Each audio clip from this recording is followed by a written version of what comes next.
Assam police এছআইৰ বিভিন্ন কেটেগৰীৰ কাৰণে admit কাৰ্ডবিলাক download ইতিমধ্যে ষ্টাৰ্ট হৈছে তো আপোনালোকৰ অফিচিয়েল ৱেবছাইটৰ লিংকটো ডেছক্ৰিপশ্যনত দিয়া হৈছে তাত গৈ পেলাই ডাউনলোড কৰিব পাৰিব ইয়াতে যেটো প্ৰথম লিংক দেখিবলৈ পাইছে ডেছক্ৰিপশ্যনত চোৱা ইয়াতে নিউ লিখা আছে 19/12/2024 ৰিটেন টেষ্টৰ নটিছখন ওলাইছিল আৰু পৰীক্ষাটো অনুষ্ঠিত হ'ব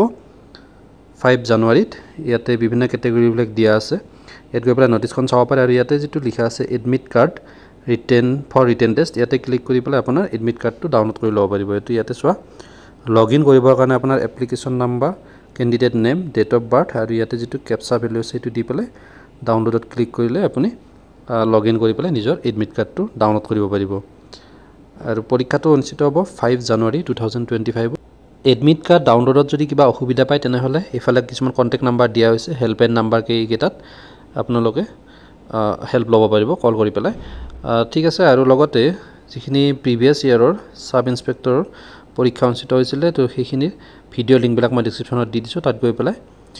চাই ল'ব পাৰিব এটা আইডিয়া হ'ব কেনেকুৱা ধৰণৰ কোৱেশ্চনছ আহিছিল আৰু লেটেষ্ট যিখিনি এছআই পৰীক্ষা হৈছে যেহেতু কোৱেশ্চন পেপাৰ বিলাক লগত আনিব নিদিয়ে গতিকে